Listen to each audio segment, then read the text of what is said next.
Mas a gente começa falando de saúde. E um tema que, com certeza, muita gente precisa entender melhor o que é. Até para, se for possível, fugir dele. Ou, se já estiver vivendo o que é a síndrome do pânico, saber como é que a gente enfrenta essa síndrome com mais tranquilidade. Síndrome do pânico tem a ver com estresse? Quem responde é o Frederico Matos, psicólogo que já está aqui. Boa tarde, Fred. Obrigada por ter vindo. Obrigado. Vamos sentar e vamos conversar então sobre síndrome do pânico e estresse. Utilidade tem a ver pública. Uma coisa com a outra? Sim, tem, porque a gente vive num mundo excessivamente cheio de pressões de todos os tipos, internas, externas.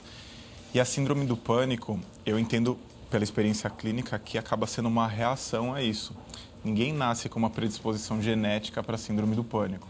A síndrome do pânico eu entendo que é uma reação à vida tumultuada que a gente tem. Então, óbvio que tem fatores internos e externos que provocam a síndrome do pânico, mas o estresse com certeza é um dos fatores bem relevantes. Bom, para o pessoal que não tem muita certeza, porque a gente tem os achismos. Eu penso que síndrome do pânico é X. O que a psicologia define como síndrome do pânico? Bom, existem alguns sintomas assim clássicos que a gente pode definir. A síndrome do pânico, ela sempre começa com que a gente chama de um ataque espontâneo de pânico. O que é isso? É uma sensação súbita e inesperada e não controlável de ansiedade extrema, que surge no corpo como se fosse uma sensação de tremor, mão gelada, batimento cardíaco acelerado, a mente fica extremamente agitada, confusa, a pessoa tem uma sensação de desmaio, ou como se ela estivesse infartando, ou como se ela fosse enlouquecer, fazer alguma coisa muito fora do normal, ou até morrer. Então ela tem todas essas sensações de um momento para o outro. Normalmente quando ela está numa situação de estresse, de impacto, vamos dizer assim, alguma situação estranha, incomum a ela tem esse primeiro ataque de pânico. Então esse ataque de pânico ele é espontâneo, ele é inesperado. Depois o que acaba acontecendo? A pessoa tem uma experiência tão terrível, que ela passa a ficar com medo de sentir aquilo de novo. E aí começam a surgir os outros sintomas, os outros ataques de pânico que acontecem em lugares que ela, por exemplo, associou. Então, se ela estava numa fila de banco e aquilo aconteceu, de repente, quando ela passa na frente de um banco, ela volta a ter um outro ataque. De repente, ela teve na frente do banco na rua. Então, ela já, quando está naquela rua, ela pode ter um outro ataque e ela passa a não passar mais naquela rua. E aí ela vai circunscrevendo, vamos dizer assim, lugares que ela considera como se fossem proibidos, que ela imagina, ela fantasia que o ataque de pânico vai surgindo. E aí, um ataque de pânico pode surgir assim, várias vezes ao dia, várias vezes na semana, em qualquer lugar, até que chega uma hora, em casos mais graves, em que a pessoa praticamente não sai de casa. E aí ela começa a ter ataques de pânico na cozinha, na sala, inclusive no quarto. Ela começa a não ter controle em lugar nenhum, no final das contas, né? Bom, então, na primeira fase, eu queria que a gente tentasse explicar para quem está em casa, até eu quero aprender também, como é que a gente evita chegar num estágio como esse. Sim. O que a gente tem que fazer, já que ele está bem associado ao estresse? Bom, se a pessoa já teve, vamos dizer assim, esse primeiro ataque de pânico, imagino, né? Eu imagino que ela deva procurar ajuda imediata, assim. Por quê? Porque essa primeira sensação de ataque de pânico, ela é muito terrível. Primeiro, as pessoas não têm um conhecimento público, por isso que eu brinquei que a utilidade pública ainda hoje não tem conhecimento do que é uma síndrome do pânico, um ataque de pânico. A pessoa acha que ela realmente está infartando, ou às vezes a pessoa acha que realmente ela vai enlouquecer, ou que ela vai morrer de fato. Então, na verdade, ela fica com medo dessa sensação de que vai morrer. Então, ela fica com medo. Então, ela esconde de todo mundo o que aconteceu. Ela tem uma sensação tão perturbadora que ela fica envergonhada do que ocorreu. Então, provavelmente, ela só vai procurar ajuda muito tempo depois, quando ela já está tendo ataques sucessivos. Agora, você está falando e eu estou pensando assim, a pessoa tem uns avisos antes, ela tem umas sensações mais leves antes desse primeiro ataque? Do tipo, nossa, tem horas que eu acho que eu estou enlouquecendo, ou tem horas que eu acho que a minha ansiedade está tão grande que eu sinto que o meu coração está super... Sim, forte, normalmente forte. a pessoa começa a ter sintomas de estresse mesmo. Então ela tem um cansaço recorrente, ela tem um sono mais agitado, ou às vezes começa a ter alguns sintomas de insônia. Ela começa às vezes a ter problemas de saúde com mais frequência, então o sistema imunológico dela vai caindo. Isso daí é uma reação ao estresse continuado. Ela passa a ter, de repente, taquicardia em momentos incomuns do dia. Ela passa a ter um leve medo de situações sociais que antes, de repente, eram comuns e fáceis para ela poder lidar.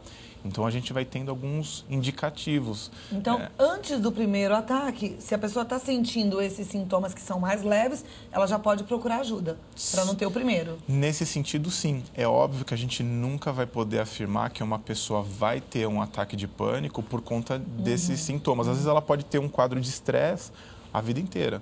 Ela passar adoecendo, ela passar se alimentando mal, ela passar com sono ruim, se relacionando mal com as pessoas. Agora, o que uma pessoa que tem esse quadro de estresse pode fazer para fugir do estresse? Porque, assim, é muito fácil a gente falar assim, tenta relaxar, fica calma, sai da rotina, mas, de fato, efetivamente falando, o que ela pode fazer para sair do estresse? Sim. Eu digo assim, para quem vive numa cidade grande, ou nem sempre isso acontece em cidade grande, você tem que ter uma certa capacidade de previsibilidade do caos. Você sabe que você vai pegar trânsito. Então, assim, não saia de casa imaginando que você vai encontrar o trânsito aberto para você. Eu brinco que as pessoas têm síndrome de ambulância, né? Elas estão passando na rua, elas acham que os carros têm que abrir para ela e que só ela tem direito de passar na frente de todo mundo. Você aperta o botãozinho, ele sai voando, você passa por cima de todo mundo. Exato. É a tal da expectativa, né? Se Exato. a gente vive com muita expectativa, a gente acaba se frustrando e aí nessa frustração pode vir até uma fúria. Exato. Então, o que eu digo é que para a pessoa se prevenir de qualquer quadro de ansiedade, ela precisa desenvolver uma personalidade não controladora.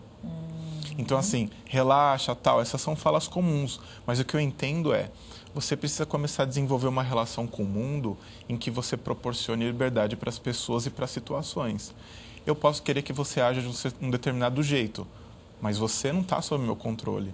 Então, o que eu noto nas pessoas que desenvolvem síndrome do pânico são pessoas com uma personalidade muito controladora e pessoas que se dedicam exageradamente para os outros. Perfeito. Ela perde aquele limite da generosidade saudável em que ela sabe medir até qual ponto que ela pode ajudar e qual ponto que ela está passando o limite.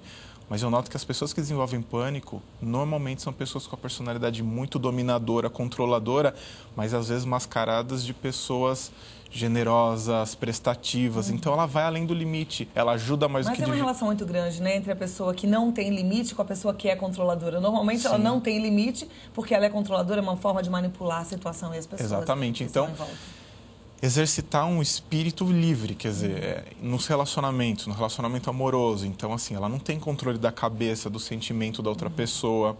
Agora, imagina uma pessoa que fica o tempo todo maquinando o que o marido, o que a esposa está fazendo, o que os filhos. Nossa, mãe... Ufa! Muita coisa numa cabeça só, né? Exato. E a gente não dá conta, quer dizer, não vai poder mesmo mudar nada da situação. Exato. Já basta o que você tem que fazer de forma concreta. Então, aquela mulher está em casa. Ela tem, por exemplo, donas de casa desenvolvem síndrome do pânico.